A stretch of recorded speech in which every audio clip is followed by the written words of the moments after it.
Hello everyone, I am Sunny, your physics teacher. Welcome back to my YouTube channel. Thermodynamics के आज के इस lecture में हमें दो और बहुत अच्छी जेई एडवांस लेवल की प्रॉब्लम्स को सोल्व करेंगे। तो बहुत क्वालिटी जेई एडवांस लेवल की प्रॉब्लम होगी। फर्स्ट तो बहुत अच्छी प्रॉब्लम है। तो देखो फर्स्ट प्रॉब्लम में क्या गिवन है। मान लो ये एक एडियाबैटिक कंटेनर है, ठीक है। इस कंटेनर की वॉल्स क्या हैं? एडियाबैटिक या insulating walls of this container, ठीक है। और यहां पे पिस्टन है, ये क्या मेरी पिस्टन, ठीक है। और इस तरफ पिस्टन के इस तरफ एटमॉस्फेरिक प्रेशर है पी नोट 10⁵ पास्कल, ठीक है। और देखो यहां पे इस कंटेनर में 2 मोल आइडियल हीलियम गैस भरी हुई है। 2 मोल हीलियम गैस इस कंटेनर में भरी हुई है, ठीक है। यहां पे गैस का टेम्परेचर T1, ये कितना गिवन है? ये गिवन है 300 केल्विन, ठीक है। और देखो ये जो पिस्टन है ना, यहां पे इक्विलिब्रियम पे है। तो एक तरह से गैस का प्रेशर P1 वो P नोट के बराबर होगा 10⁵ पास्कल, ठीक है। और अब मैंने क्या किया, एक स्प्रिंग लगा दिया इस पिस्टन पे। और ये स्प्रिंग यहां पे नेचुरल लेंथ पोजीशन में है, ठीक है। स्प्रिंग क्या है यहां पे? नेचुरल लेंथ पोजीशन में। स्प्रिंग का स्प्रिंग कांस्टेंट 200 न्यूटन पर मीटर गिवन है, ठीक है। और इस पिस्टन का क्रॉस सेक्शनल एरिया ये कितना गिवन है? ये 20 सेंटीमीटर स्क्वायर गिवन है। Cross sectional area of this piston 20 centimetre square, ठीक है। यहां पे ये स्प्रिंग नेचुरल लेंथ पोजीशन में है। स्प्रिंग का स्प्रिंग कांस्टेंट 200 न्यूटन पर मीटर, ठीक है। ये पिस्टन यहीं की यहीं पे है। पिस्टन के इस तरफ pressure atmospheric pressure P note और पिस्टन यहीं की यहीं पे है। तो इसका मतलब गैस का प्रेशर P1 10⁵ पास्कल के बराबर ही होना चाहिए, सीधी सी बात है, ठीक है। तो अब देखो मैं क्या करूंगा, एक रोड लगाऊंगा मैं यहां पे। इस रोड को मैंने जस्ट लगाया ही है, ठीक है। Road just fitted. Electric road जो होती है ना, जो कि हीट एनर्जी देती है, ठीक है। रोड को मैंने जस्ट लगाया ही है यहां पे। अब जैसे मैं रोड को लगाऊंगा ना, अब मैंने क्या पाया कि ये जो पिस्टन है ना, ये आराम आराम से इस तरफ होती जाएगी। मतलब स्प्रिंग में कंप्रेशन बढ़ती जाएगी, स्प्रिंग में कंप्रेशन आती जाएगी, ठीक है। ऐसा मैंने पाया, ठीक है। मतलब जैसे मैं इस रोड को लगाऊंगा ना, तो ये पिस्टन इस तरफ सरकती जाएगी, मतलब स्प्रिंग में कंप्रेशन बढ़ती जाएगी, ठीक है। तो देखो ये पिस्टन इस तरफ सरकती सरकती जब 10 सेंटीमीटर इस तरफ मूव कर जाएगी ना, कितना इस तरफ? 10 सेंटीमीटर। तो मैं इस रोड को हटा लूंगा, रोड रिमूव्स, ठीक है।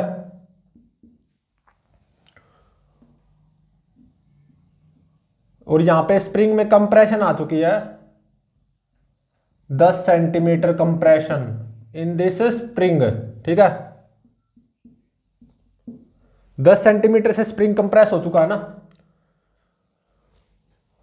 तो देखो फाइंड आउट क्या करना है, इस पोजीशन पे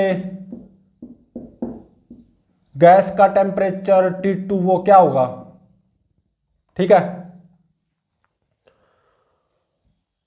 और इस पोजीशन से इस पोजीशन तक इस रोड ने इस गैस को कितनी हीट एनर्जी दी, डेल्टा के, वो भी फाइंड आउट करना है। हीट गिवन बाय रोड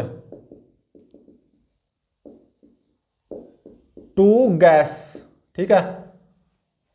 और यहां पे ये पिस्टन आके रुक गई, मतलब मैंने ये रोड को फिट किया था, इलेक्ट्रिक रोड, जो कि हीट एनर्जी देगी इस गैस को। जैसे मैं इसको फिट करूंगा तो ये जो पिस्टन है ना इस तरफ मूव करती जाएगी, 10 सेंटीमीटर जैसे मूव कर जाएगी ना, तो मैं इस रोड को हटा लूंगा। देखो मैंने रोड को रिमूव कर दिया और ये पिस्टन मान लो अब यहीं की यहीं पे रहेगी, ठीक है। स्प्रिंग में कंप्रेशन कितनी आ चुकी है, 10 सेंटीमीटर। तो अब यहां पे इस गैस का टेम्परेचर T2 वो क्या होगा ये फाइंड आउट करना है। और इस स्टेट से इस स्टेट तक इस रोड ने इस गैस को कितनी हीट एनर्जी दी वो भी फाइंड आउट करनी है, ठीक है। अब इसको सोल्व करते हैं। तो देखो इस पोजीशन पे देखो, इस पोजीशन पे जो इस तरफ जो एटमॉस्फेयर है उसका जो एटमॉस्फेरिक प्रेशर बनेगा 10 की पावर 5 पास्कल, एक तो वो प्रेशर आएगा इस पिस्टन पे 10 की पावर 5 पास्कल। और देखो यहां पे स्प्रिंग कंप्रेशन में है ना, बिल्कुल है, तो एक स्प्रिंग फोर्स आएगा इस पिस्टन पे, कितना 200 इंटू में कंप्रेशन इन मीटर 0.1, तो ये कितना आ गया 20 न्यूटन, ठीक है। तो इस पिस्टन के इस तरफ टोटल प्रेशर वो कितना आ गया, एक तो एटमॉस्फेरिक प्रेशर 10 की पावर 5 पास्कल प्लस, और एक ये जो स्प्रिंग में कंप्रेशन आने के कारण इस पिस्टन पे जो फोर्स बनेगा ना 20 न्यूटन, इसकी वजह से जो प्रेशर आएगा 20 बाय में क्रॉस सेक्शनल एरिया 20 इंटू में 10 की पावर -4, ठीक है। तो इस पोजीशन पे पिस्टन के जस्ट इस तरफ टोटल प्रेशर इतना आ जाएगा, इतना पास्कल, ठीक है। और ये कितना आएगा,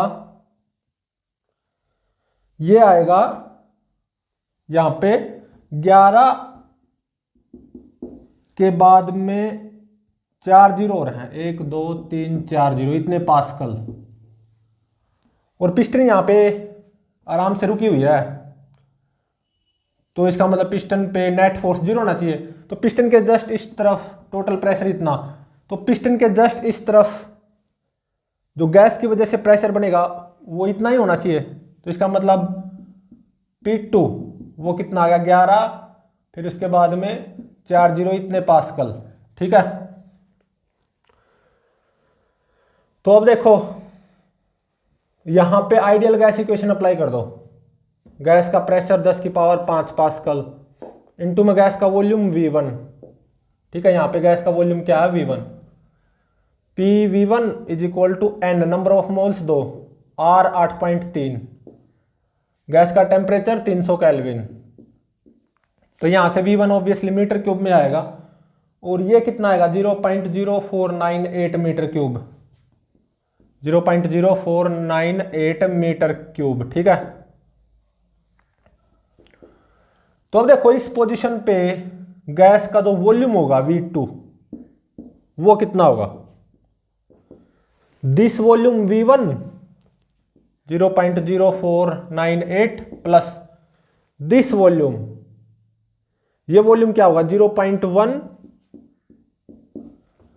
इंटू में ये जो cross sectional area of piston 20 into में 10 की पावर -4, ठीक है। तो इस पोजीशन पे गैस का वॉल्यूम V2 इतना मीटर क्यूब आ जाएगा, और ये कितना आएगा 0.05 मीटर क्यूब, ठीक है। तो अब देखो इस पोजीशन पे आइडियल गैस इक्वेशन अप्लाई कर दो, प्रेशर ऑफ गैस 11, फिर उसके बाद में 1 2 3 4 zero, volume of gas 0.05 metre cube is equal to N number of moles 2, R 8.3। यहाँ पे इस पोजीशन पे गैस का टेम्परेचर T2,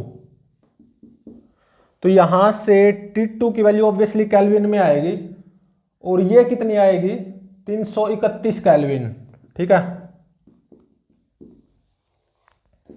तो देखो इस पोजीशन से इस पोजीशन तक मेरी गैस एक्सपेंड हुई है, गैस का वॉल्यूम बढ़ा है।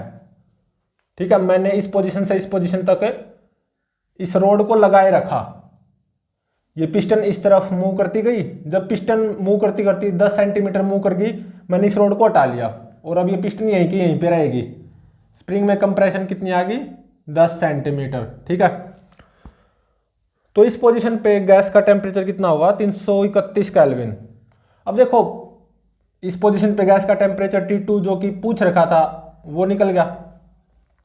अब इस पोजीशन से इस पोजीशन तक गैस के इंटरनल एनर्जी में इंक्रीज कितना है, क्योंकि गैस का टेम्परेचर बढ़ा ना, इस रोड को लगाने के कारण बढ़ा ऑब्वियसली गैस का टेम्परेचर, और गैस एक्सपेंड होती गई, ये पिस्टन मूव करती गई। ठीक है, तो इस पोजीशन से इस पोजीशन तक increase in internal energy of gas F/2 nR delta T। F degree of freedom, mono atomic gas है ना तो 3, बायोमेट 2, and number of moles 2, R 8.3। Increase in temperature 331 minus 331 kelvin. तो इस पोजीशन से इस पोजीशन तक increase in internal energy of gas इतने joule आ जाएगी, और ये कितनी आती है 772 जूल। ठीक है, तो देखो इस पोजीशन से इस पोजीशन तक वर्क डन बाय गैस, अब वो फाइंड आउट कर लूं अगर मैं कैसे न कैसे करके, तो इस पोजीशन से इस पोजीशन तक जो गैस को हीट एनर्जी मिली होगी from this road delta Q, वो क्या हो जाएगा this delta U plus that work done by gas W. तो डेल्टा क्यों निकल आएगा, ऑब्वियसली गैस यहाँ पे एक्सपेंड हुई है ना इस रोड के लगाने के कारण, ये पिस्टन इस तरफ मूव करती गई है, तो work done by gas positive आएगा। लेकिन वो फाइंड आउट कैसे करें, तो अब देखो इन दोनों स्टेट के बीच में मैंने एक इंटरमीडिएट स्टेज मान ली। ठीक है, इन दोनों स्टेट के बीच में मैंने कोई इंटरमीडिएट स्टेज मान ली। ये तो नेचुरल लेंथ पोजीशन थी स्प्रिंग की। ठीक है, मान लो इन दोनों स्टेट के बीच में ये जो मैंने इंटरमीडिएट स्टेज मानी है ना, मान लो पिस्टन कुछ यहां पे है, कहां पे, कुछ यहां पे है। ठीक है, तो अब देखो, और मान लो स्प्रिंग में कंप्रेशन कितनी है x, स्प्रिंग में कंप्रेशन कितनी है x, इस पोजीशन पे compression is in spring is x। ठीक है, तो अब देखो यहां पे इस पोजीशन पे इस पिस्टन पे एक तो एटमॉस्फेयर की वजह से फोर्स आएगा, सही बात है ना, एटमॉस्फेरिक प्रेशर की वजह से फोर्स, और वो कितना आएगा 10 की पावर 5 इंटू में क्रॉस सेक्शनल एरिया 20 इंटू में 10 की पावर -4, इतने न्यूटन। इस पोजीशन पे पिस्टन पे केवल एटमॉस्फेयर की वजह से ऐसे फोर्स कितना आ गया, इतने न्यूटन। ठीक है, और यहां पे इस पोजीशन पे स्प्रिंग में कंप्रेशन कितनी x, तो स्प्रिंग फोर्स भी आएगा कितना kx, मतलब 200x, सही बात है। ठीक है, और देखो मैंने जैसे इस रोड को इसके अंदर डाला तो ये पिस्टन आराम आराम से इस तरफ मूव करती गई, बिल्कुल आराम आराम से, स्लोली एंड स्लोली। तो पिस्टन पे नेट फोर्स 0 होना चाहिए ना, बिल्कुल सही बात है। तो इसका मतलब इस पोजीशन पे गैस के द्वारा इस पिस्टन पे कितना फोर्स आएगा, दिस प्लस दिस। ठीक है, F कितना 200x प्लस दिस 10 की पावर 5 इंटू में 10 की पावर -4 10 की पावर 1, मतलब +200। ठीक है, इतने न्यूटन। ठीक है ना। तो अब देखो, मान लो इस स्टेट से जस्ट अगली स्टेट पिस्टन थोड़ी सी मूव की बाय dx, ठीक है। इस स्टेट से जस्ट आगे पिस्टन थोड़ी सी मूव करी बाय dx, तो ऐसे में very small amount of work done by this force, by this F force dw, वो क्या आएगा, force dot displacement F dx cos 0 1 हो जाएगा। तो 200 कॉमन ले लो, 200 इंटू में 1 प्लस एक्स dx, ठीक है। तो मुझे तो इस पोजीशन से इस पोजीशन तक total work done by gas find out करना है। तो दोनों तरफ इंटीग्रेट कर दो, integration dw is equal to w is equal to 200 integration 1 plus x dx। x की लिमिट कहाँ से कहाँ तक, 0 से लेके 0.1 तक, ऑब्वियसली 0 टू 0.1। तो इस इंटीग्रेशन को आसानी से आप सोल्व कर सकते हो। तो after solving this integration work done by gas from this initial state to this final state, ये कितना आएगा, 21 जूल आएगा, ठीक है। और इस स्टेट से इस स्टेट तक increase in internal energy of gas 772 joule आया। तो इस स्टेट से इस स्टेट तक इस रोड ने इस गैस को कितनी हीट एनर्जी दी होगी, delta Q from first law of thermodynamics delta U plus W. तो मतलब 772 प्लस 21 इतने जूल, मतलब ये कितना हो गया, 793 जूल, ठीक है।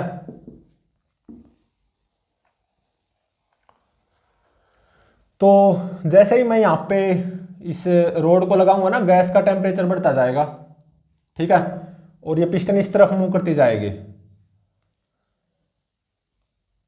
और ये रोड लगातार इस गैस को हीट एनर्जी दे रही है, ठीक है।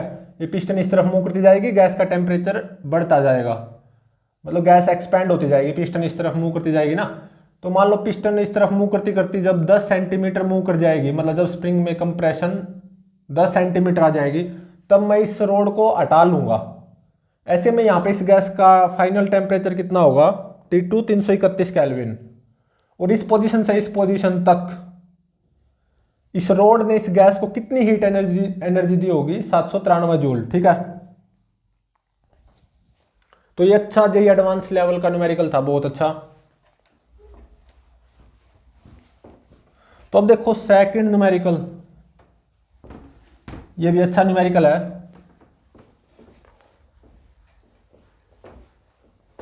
सेकंड न्यूमेरिकल में देखो क्या गिवन है,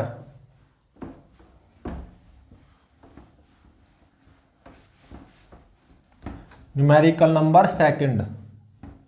मेरे पास एडियाबैटिक कंटेनर होगा, ठीक है।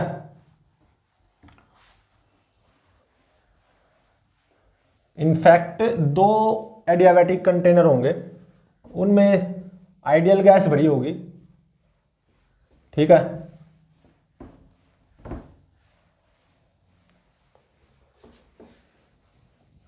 तो अब देखो सेकंड न्यूमेरिकल में क्या गिवन है। मान लो एक एडियाबैटिक कंटेनर ये है, ये एडियाबैटिक वॉल्स है ना, इंसुलेटिंग वॉल्स, ठीक है।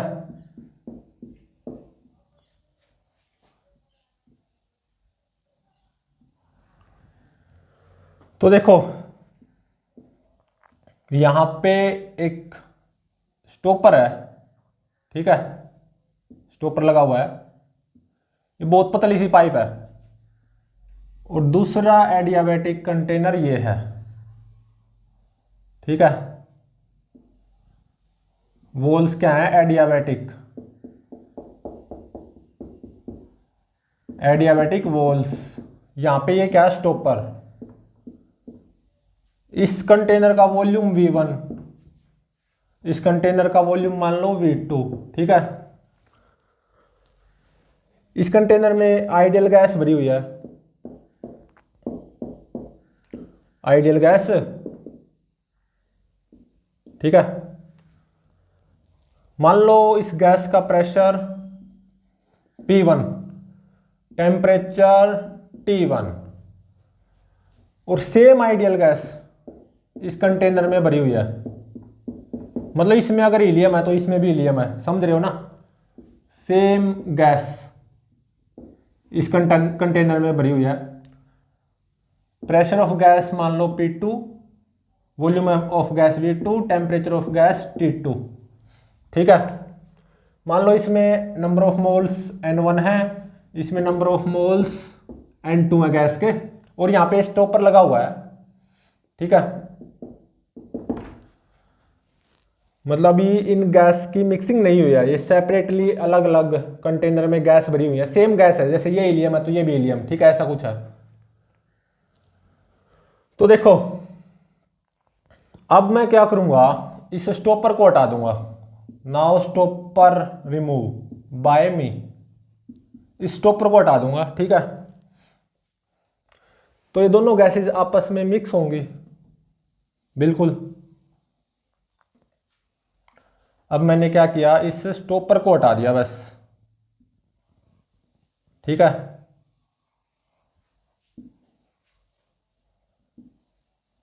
स्टॉपर को हटाने से क्या होगा, ये दोनों गैस मिक्स होंगी एक दूसरे में। ठीक है।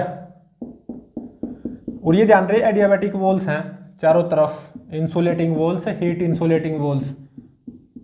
मतलब इस पूरे सिस्टम में सराउंडिंग से कोई हीट ना तो एंटर कर सकती और ना इस सिस्टम से सराउंडिंग में हीट जा सकती है। ठीक है। तो अब मैंने स्टॉपर को हटा दिया, तो ये गैसेज आपस में मिक्स होंगी। तो देखो गैस तो सेम थी, अगर ये हीलियम तो ये भी हीलियम। ठीक है, नेचर ऑफ गैस दोनों कंटेनर में सेम थी। हाँ, इस स्टॉपर को हटाऊंगा तो ये दोनों गैस से मिक्स होंगी एक दूसरे में। ठीक है। तो देखो अब मान लो इक्विलिब्रियम पहुंच गया, एट इक्विलिब्रियम। स्टॉपर को हटाऊंगा, एक दूसरे में मिक्स होंगे। मान लो अब इक्विलिब्रियम आ गया, यहां पे गैस का प्रेशर P, तो यहां पे भी गैस का प्रेशर P होगा। इक्विलिब्रियम आ गया ना।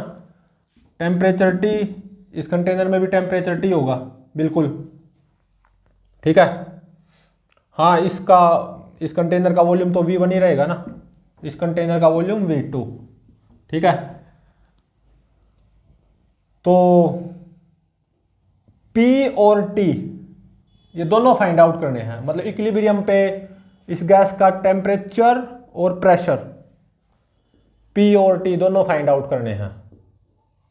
ठीक है। अब इसको सोल्व करते हैं।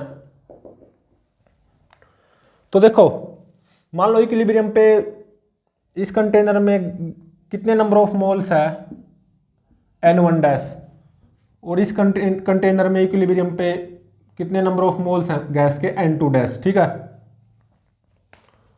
और आइडियल गैस है ये, ध्यान रहे। तो अब देखो यहां पे जब स्टॉपर रिमूव नहीं किया था तो यहां पे आइडियल गैस इक्वेशन अप्लाई कर दो। P1 V1 is equal to N1 RT1। तो N1 की वैल्यू कितनी आ गई, P1 V1 बाय RT1। अब यहां पे आइडियल गैस इक्वेशन अप्लाई कर दो। P2 V2 is equal to N2 RT2। सही है। तो N2 की वैल्यू कितनी आ गई, P2 V2 भाग में RT2। N1 की वैल्यू ये, N2 की वैल्यू ये। तो देखो N1 dash plus N2 dash obviously N1 plus N2 के बराबर होगा। गैस का नंबर ऑफ मोल्स तो उतना ही रहेगा ना। तो N1 dash plus N2 dash किसके बराबर होगा, N1 प्लस N2 के बराबर, बिल्कुल। N1 डैश कितना होगा, यहां पे आइडियल गैस इक्वेशन अप्लाई कर दो। P V1 is equal to N1 dash RT। सही बात है ना। इसमें आइडियल गैस इक्वेशन अप्लाई कर दी, स्टॉपर को हटा दिया, ये गैसेज आपस में मिक्स हुई, इक्विलिब्रियम आ गया। मान लो हर जगह पे गैस का प्रेशर सेम हो गया P, गैस का टेम्परेचर सेम हो गया T। मान लो इस कंटेनर में इक्विलिब्रियम पे number of moles of gas N1 dash, इस कंटेनर में number of moles of gas N2 dash. तो इस कंटेनर में आइडियल गैस इक्वेशन अप्लाई की है, PV1 is equal to N1 dash RT। तो N1 डैश की वैल्यू कितनी आ गई, PV1 बाय में RT। अब यहाँ पे इस कंटेनर में आइडियल गैस इक्वेशन अप्लाई कर दो, PV2 is equal to N2 dash RT। तो N2 डैश की वैल्यू कितनी आ गई, PV2 बाय में RT। तो N1 डैश की वैल्यू ये, N2 डैश की वैल्यू ये, और ये अप्लाई कर दो। स्टॉपर को हटाने से पहले गैस का नंबर ऑफ मोल्स कितना, N1 प्लस N2। स्टॉपर को हटाने के बाद में गैस का number of moles N1 dash plus N2 dash.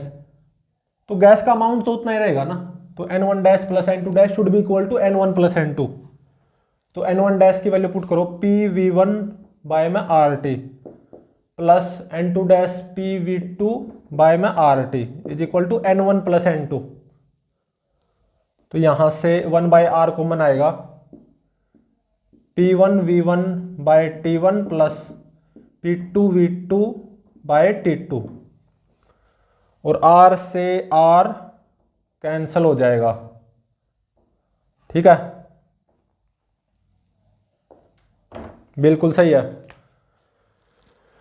तो अब देखो यहां पे P बाय T कॉमन आएगा, P बाय T, फिर इंटू में V1 प्लस V2 हो जाएगा। सही बात है। तो P बाय T किसके बराबर आ गया, P1 V1 बाय में T1 plus P2 V2 bye में T2 divided by V1 plus V2। यह आ गया P बाय T की वैल्यू। ठीक है, सही है, P बाय T की वैल्यू आई है। तो अब देखो इस सिस्टम की जो वॉल्स हैं वो इंसुलेटिंग है हर जगह पे, मतलब ना तो सराउंडिंग से सिस्टम में हीट एंटर कर सकती, ना सिस्टम से सराउंडिंग में हीट जा सकती। तो जैसे मैं स्टॉपर को हटाऊंगा, ये दोनों गैस मिक्स होनी शुरू होंगी, इन गैसेज में आपस में हीट एनर्जी का एक्सचेंज होगा। जब ये गैस आपस में मिक्स होनी शुरू होंगी, अंदर ही अंदर आपस में इन गैसेज के बीच में हीट एनर्जी का एक्सचेंज होगा। ठीक है, तो इसका मतलब इस सिस्टम के अंदर जो हीट है वो तो उतनी बनी रहेगी ना, क्योंकि एडियाबैटिक वॉल्स हैं। हाँ, आपस में इन गैसेज के बीच में हीट का एक्सचेंज होगा। तो इसका मतलब ना तो सिस्टम से सराउंडिंग में कोई हीट जाएगी, ना सराउंडिंग से सिस्टम में कोई हीट एंटर करेगी। तो इसका मतलब डेल्टा क्यू जीरो होगा, इस सिस्टम के लिए डेल्टा क्यू जीरो होगा। और इस सिस्टम के लिए first law of thermodynamics apply कर दो, delta U of system plus work done by gas in this system. ठीक है, तो अब देखो अगर इस सिस्टम की बात की जाए तो गैस का जो टोटल वॉल्यूम है, पहले क्या था V1 प्लस V2, स्टॉपर को हटाऊंगा तो भी V1 प्लस V2 रहेगा। तो इसका मतलब वर्क डन बाय गैस वो क्या आएगा, जीरो। बिल्कुल सही है। तो एक तरह से डेल्टा यू ऑफ सिस्टम वो क्या आ गया, जीरो। तो इसका मतलब इनिशियली, मतलब स्टॉपर को हटाने से पहले इस सिस्टम की बात कर रहा हूं, सिस्टम की जो इंटरनल एनर्जी थी ना वो किसके बराबर होगी, स्टॉपर को हटाने के बाद जब इक्विलिब्रियम पहुंच जाएगा सिस्टम की फाइनल इंटरनल एनर्जी के बराबर होगी। तो initial internal energy is equal to final internal energy of system, ये अप्लाई कर दो। तो मान लो गैस की डिग्री ऑफ फ्रीडम F है, तो स्टॉपर को हटाने से पहले, मतलब जो स्टॉपर लगा हुआ है, तो इस सिस्टम की या मतलब पूरी गैस की जो इंटरनल एनर्जी आएगी वो क्या आएगी, F/2। ठीक है, N1 R T1 plus F/2 N2 R T2, ये आएगी। सही बात है। ये किसके बराबर होगी, जब इक्विलिब्रियम पहुंच जाएगा, मैं स्टॉपर को हटाऊंगा, ये गैसेज आपस में मिक्स होंगी, इक्विलिब्रियम पहुंच गया, हर जगह पे गैस का प्रेशर सेम P, गैस का टेम्परेचर सेम T। तब इस गैस की जो टोटल इंटरनल एनर्जी होगी या इस सिस्टम की जो टोटल इंटरनल एनर्जी होगी वो क्या होगी, F/2 N1 plus N2, number of moles N1 dash plus N2 dash, वो N1 प्लस N2 के बराबर है, इनटू में RT, ऐसा होगा। तो F से F कैंसिल होने लग रहा है, इनफैक्ट F/2 से F/2 कैंसिल होने लग रहा है, तो जो कैंसिल होने लग रहा है उसको कैंसिल कर दो, ठीक है। तो देखो N1RT1 इसकी वैल्यू क्या आएगी, P1V1, N2RT2 इसकी वैल्यू P2V2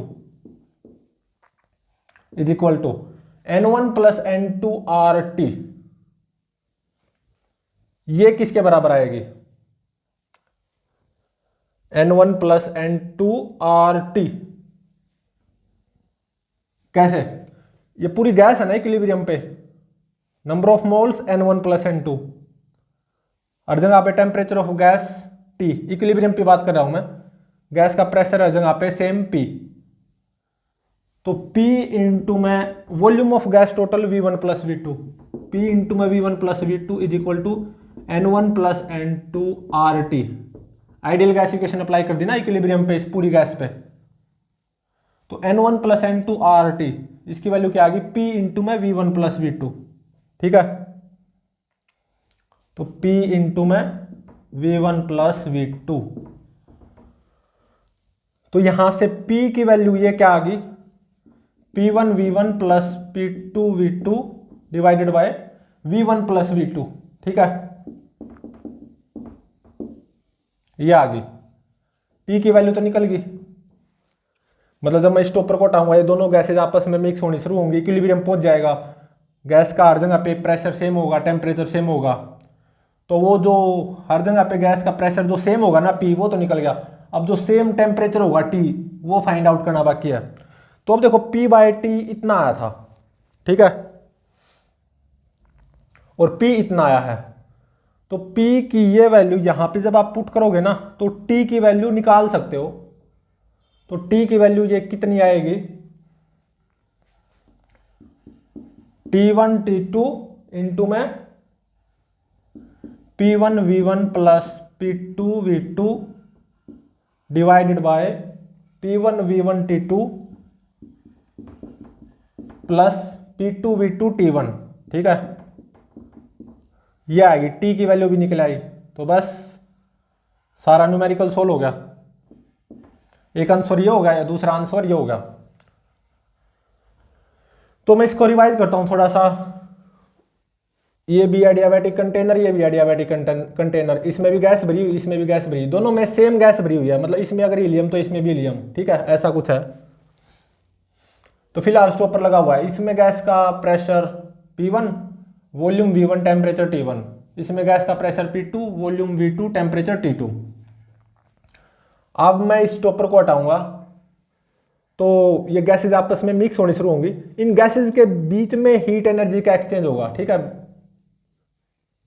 तो delta Q of system zero रहेगा, मतलब सराउंडिंग से इस सिस्टम में कोई हीट एनर्जी एंटर नहीं हो सकती क्योंकि एडियाबैटिक वॉल्स हैं, और ना इस पूरे सिस्टम से सराउंडिंग में हीट एनर्जी जा सकती क्योंकि एडियाबैटिक वॉल्स हैं। हाँ, इन गैसेज के बीच में हीट एनर्जी का एक्सचेंज जरूर होगा, लेकिन डेल्टा क्यू ऑफ सिस्टम तो जीरो रहेगा ना। और स्टॉपर हटाने से पहले volume of system V1 plus V2, stopper हटाने के बाद में इक्विलिब्रियम पे तब भी volume of system V1 plus V2, तो इसका मतलब वर्क डन बाय गैस इस सिस्टम की अगर बात करूँ वो जीरो रहेगा। Initial volume is equal to final volume, तो वर्क डन बाय गैस इस सिस्टम में जीरो रहेगा। यहाँ पे मैंने first law of thermodynamics apply किया, तो इसका मतलब डेल्टा यू ऑफ सिस्टम वो जीरो आएगा। तो इसका मतलब इस सिस्टम की बात कर रहा हूँ मैं, सिस्टम की इंटरनल एनर्जी में कोई चेंज नहीं आएगा, ठीक है। तो जब इक्विलिब्रियम पहुंच जाएगा हर जगह पे, यहाँ पे गैस का प्रेशर सेम हो जाएगा P, और वो इतना होगा, और यहाँ पे हर जगह गैस का टेम्परेचर सेम होगा T, वो इतना होगा, ठीक है। तो प्लीज चैनल को लाइक, शेयर और सब्सक्राइब जरूर करें।